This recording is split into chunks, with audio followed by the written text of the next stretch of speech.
खुशामदीद proactive schooling system. उन्वान मौजूद शख्सियत।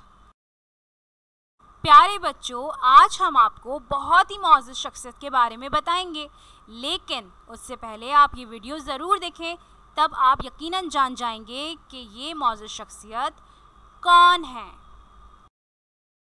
मेरे दादा बहुत अच्छे हैं। वो मुझे घुमाने लेकर जाते हैं। वो मेरे लिए मेरी पसंद की चीजें लाते हैं। वो मुझसे बहुत प्यार करते हैं।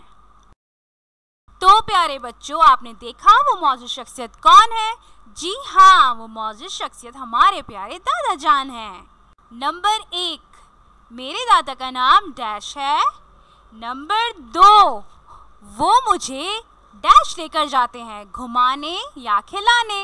नंबर 3, मुझे अपने दादा से डैश है। शाबाश बच्चों, उम्मीद करती हूँ आपने तख्लीकी लिखाई लिखना सीख ली होगी। अपना ख्याल रखिएगा। अल्लाह हाफ़िज़।